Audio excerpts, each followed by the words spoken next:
Fallait-il inviter Juan Carlos? Pour son couronnement le 6 mai, à l'abbaye de Westminster, Charles III a envoyé un faire-part à 2000 personnalités, chefs d'État et têtes couronnées. Sur la liste des convives personnels, l'ancien souverain espagnol de 85 ans y trouve sa place.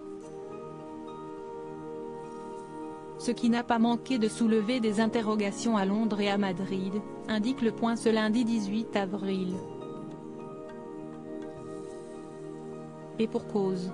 Si Juan Carlos est un ami proche de Charles III, il n'est pas moins un roi déchu exilé à l'autre bout du monde depuis que son nom a été cité dans des scandales financiers. Désinvesti par son successeur le roi Felipe V, son abdication a été officialisée en 2014.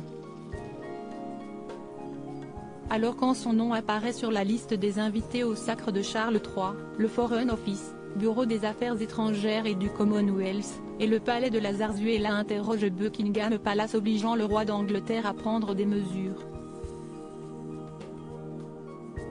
Supérieur à Albert II de Belgique, Juan Carlos d'Espagne, Akihito du Japon. Ces monarques ont abdiqué pour leur héritier Charles III, son déjeuner privé avec Juan Carlos avant le couronnement. Avant de rendre sa décision sur la présence de son ami à son couronnement, Charles III devrait déjeuner avec lui dans les jours qui viennent pour discuter de l'affaire, indiquent nos confrères. Comme le rappellent ces derniers, Juan Carlos était également parmi les invités aux funérailles d'Élisabeth II en septembre 2022. La reine étant l'une de ses cousines éloignées via la reine Victoria, et son épouse la reine Sophie étant liée par alliance au duc d'Édimbourg.